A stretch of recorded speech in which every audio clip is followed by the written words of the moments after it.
Well, I might just start by talking just briefly. I mean, I'm sure everyone is aware that the outcome of the Copenhagen conference was a bit of a disaster for the climate movement, but it wasn't very unexpected that that's what happened. So I might just talk about the main kind of points of contention at the conference, the limitations of the outcome, and also the counter-conference that happened at the same time, because that was probably, I think that was really the most important thing that happened in Copenhagen in December, was the Klima Forum, which brought together about 50,000 climate activists, environment NGOs, that sort of thing, brought them together to talk about real solutions. The goal that, the ideal of the kind of best case scenario of what Copenhagen could have achieved would have been a legally binding global climate treaty that would replace the Kyoto Protocol, which is due to expire in 2012,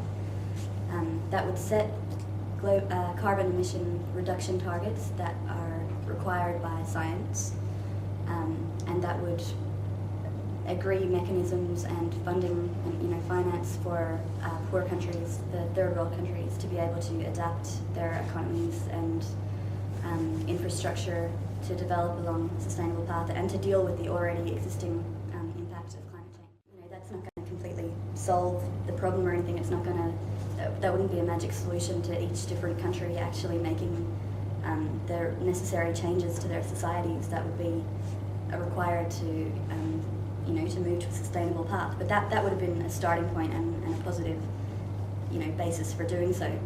But what happened at Copenhagen was a complete disaster, really. In terms of a legally binding treaty wasn't agreed.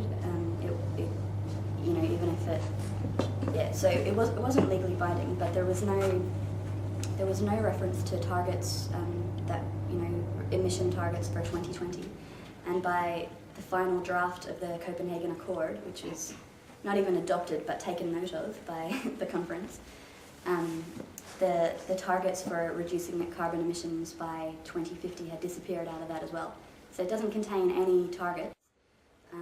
Each country is going to now kind of fill in a little table saying what they will agree to by this month. It's not legally enforceable. They spoke about providing an emergency fund for the third world countries to deal with the effects of climate change, which it's only going to be $10 billion a year each year for the next 3 years. And Lumumba Diaping, who was the spokesperson for the G77, a group of about 160 poor countries, he said that isn't even enough to buy the third world people the coffins to bury us with. Because last year there was 300,000 people died as a result of climate change in the global south, and that's gonna rise obviously in the coming. Bolivia's President Evo Morales said that the United States budget, they spend $687 billion on defense last year, but they would only agree to for the whole world to only spend $10 billion for trying to save humanity basically from the effects of climate change. They also said that they would, that the more longer term targets about finance to the third world were also not only inadequate, but also there was no kind of specifics about who was going to provide what, how is it going to happen, it's just not even, realistic. It was just a very, very vague commitment. Another big source of contention, which kind of really has been going on within the climate movement and among climate scientists, which really came to the fore at Copenhagen, was the UN body that produced a report in 2007 said that if the Earth warmed above 2 degrees Celsius, then that was the kind of tipping point where catastrophic runaway climate change would occur. But more recently, and even back then when they were producing that, a lot of science was saying that 2 degrees Celsius of warming would actually be disastrous for for Africa, for island states, in terms of global sea levels rising, and it just wasn't a safe or sustainable climate. That wasn't the level, and that we should aim to limit warming to 1.5 degrees Celsius. And so Tuvalu was actually a really campaigning very strongly at the beginning of the Copenhagen conference, the Pacific Island state of Tuvalu, to say, that if 2 degrees is the thing that we're going to aim for, then all the small island states will just be literally wiped off the map because of rising sea levels. So they were some of the points of contention, but that's all kind of going into the dynamics of the conference itself. Naomi Klein pointed out that the deal we really need is not even on the table. It wasn't even being discussed. It wasn't even being kind of. Just one final thing on the actual the outcome of the conference itself. I just wanted to say that a lot of the media coverage in Australia and in the in the first world countries have basically tried to say that the reason why Copenhagen was a failure is because of China.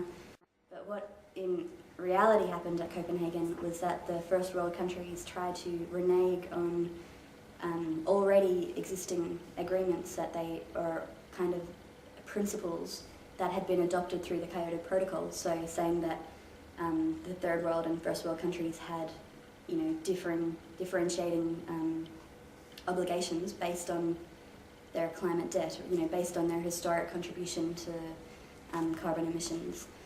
And so the US in particular was pushing for,